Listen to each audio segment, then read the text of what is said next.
history has become so intertwined with the legend, the truth has become hard to uncover. But now, for the first time, the Vatican has granted us access to tell their stories. This is for educational use only. Our group is allowing our instructor, Mr. Roldan Ardines, to use this as an educational material. No copyright infringement is intended, so let's get started. Globalization influences religion in multiple ways, reshaping how people practice and interpret their faith. It leads to both opportunity and challenges for religious traditions as they interact with different cultures, technologies, and worldviews. So first is spread and adaptation of religious practices. In global reach of religions, it's due to immigration, digital communication, and religion spread beyond their place of origin. One great example is Islam and Christianity, where it expanded worldwide, with churches and mosques found in almost every major city. Second is religious syncretism. As religions spread, they often mix with local traditions, creating new hybrid forms of worship. Another great example is Christianity in Latin America. It incorporates with indigenous rituals, and Buddhism in the West blends with self-help culture. Second is technological influence on religious practices. So online worship and digital communities, the internet allows believers to attend virtual religious services, join online prayer groups, engage in faith-based discussion. So another great example is live-streamed sermons, religious apps, and social media pages dedicated to scripture studies. Third one is secularization and changing beliefs. Decline of traditional religious authority. Globalization exposes people to diverse worldviews, leading some to question traditional religious institutions. Example, many young people in Western countries identify as spiritual but not religious or atheists.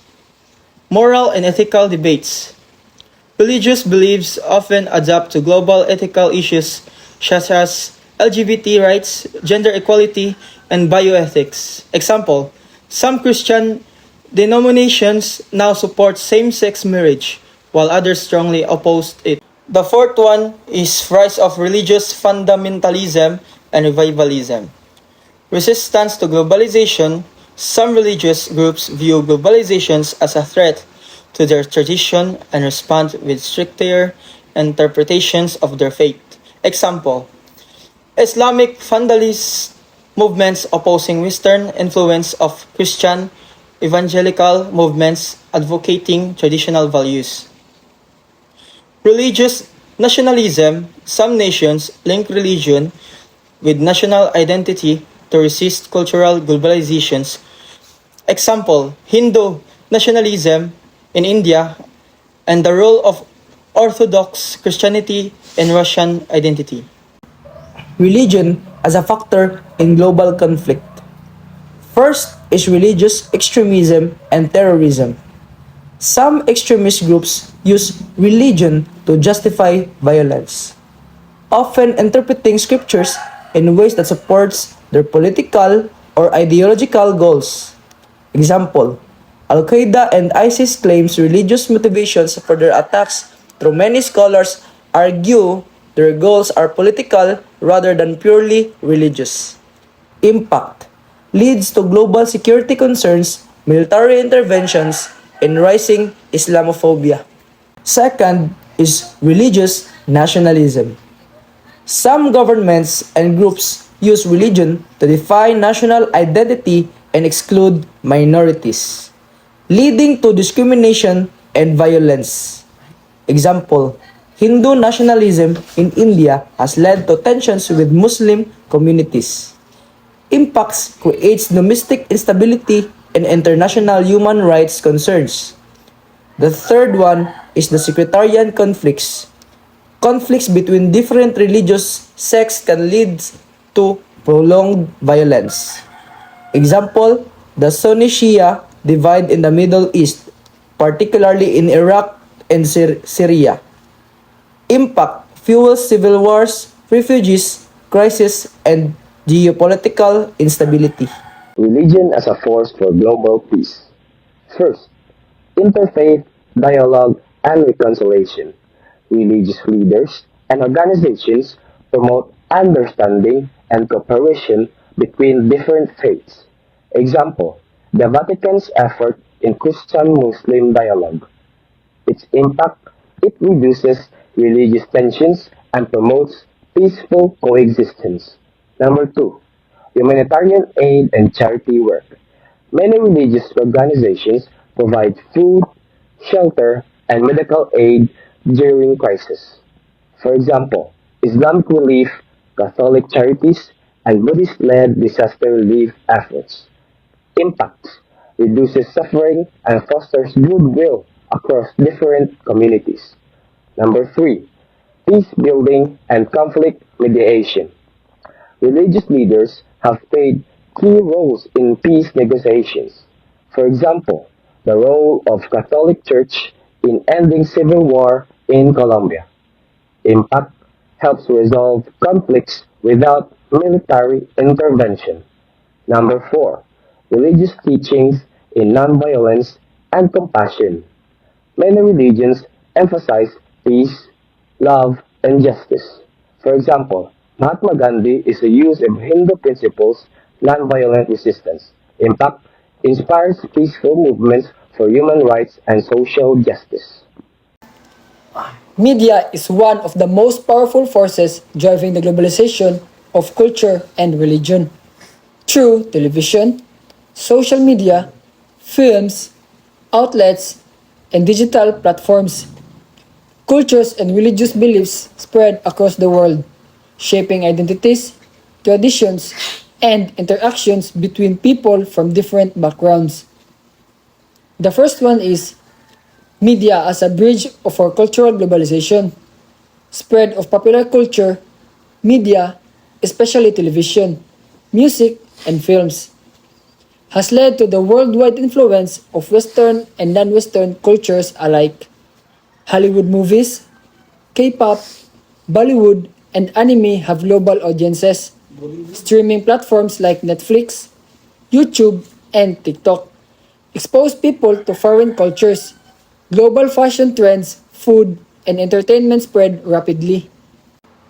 The second one is media and the globalization of religion. Under this is digital worship and online communities. Online platforms encourage discussion between different religious groups, promoting tolerance and peace. Documentaries and interviews showcase diverse religious beliefs and practices. Examples: TED Talks featuring Buddhist monks, Christian pastors, and Muslim scholars discussing spirituality and ethics. First, understanding the global village concept. The term global village was coined by media theorist Marshall McLuhan to describe how the world is interconnected through technology and communication. It refers to the idea that modern media, the internet, and global trade have made the world feel smaller as people can now communicate, share culture, and access information instantly across borders. 2. Factors that contribute to the global village. A. The role of media and technology. The internet, social media, televisions, and digital communications bring people from different cultures together. News, entertainment, and live events are broadcast worldwide, allowing people to experience global issues in real time. Example, watching the FIFA World Cup or the Olympics live from any country. Social media platform like Twitter, TikTok, and YouTube allows users to engage in global discussions. Economic globalization. International trade, multinational companies, and outsourcing create economic interdependence between nations. Digital banking, cryptocurrency, and global marketplace like Amazon and Alibaba connect buyers and sellers worldwide. Example, a smartphone may be designed in the US, manufactured in China, and sold worldwide. So, in global connectivity and communication, the internet allows instant global communication via email, social media, and messaging apps. People from different countries can collaborate on projects, learn new languages, and or participate in online education. Example, Zoom and Microsoft Teams enable people to work remotely across different time zones. So, language learning apps like Duolingo allow users to communicate in multiple languages. Effects of the global village. Positive effects. Increased cultural awareness. People learned about appreciate different cultures. Faster information sharing. Global news is accessible in real time. Economic growth and opportunities. Businesses expand internationally, providing more jobs. Advance in education and healthcare. Knowledge is shared across borders, improving innovation. Negative effects. Cultural homogenization. Some local traditions and languages are disappearing due to the dominant global cultures. Misinformation and fake news. False information spread quickly through social media. Economic inequality. Globalization benefits developed countries more than developing ones. Cybersecurity threats. Increasing online transactions make individuals and companies vulnerable to cyber attacks. Does religion unite the global village? Religion plays a dual role in the global village. It can unite people by fostering shared values and cooperation, but it can also divide communities when used to promote exclusivity or conflict. 1. How religion unites the global village?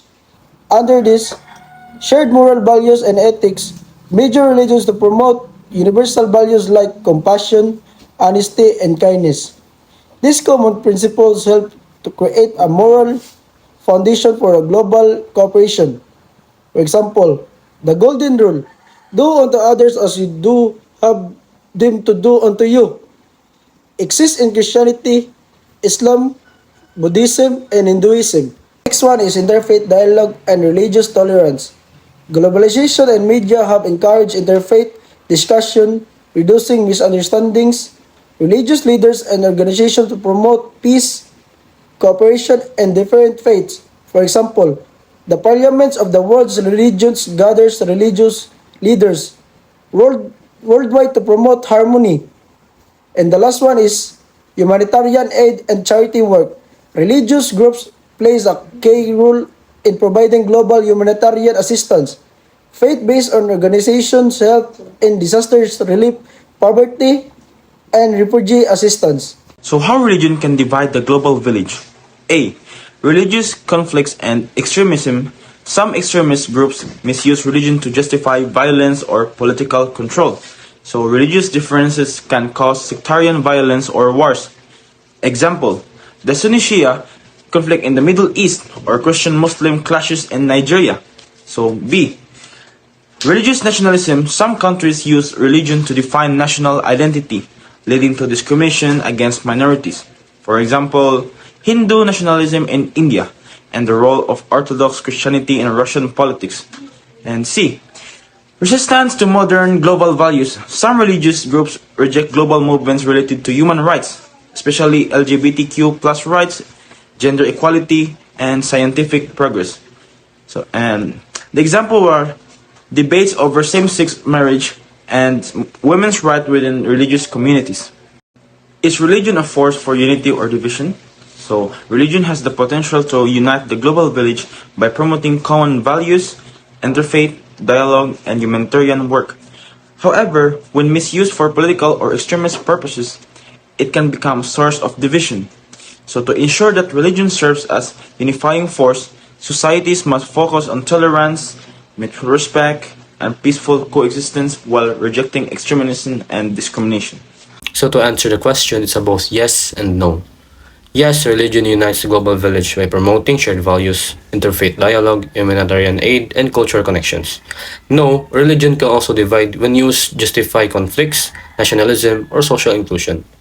So it depends on how religion is interpreted and practiced in a globalized world.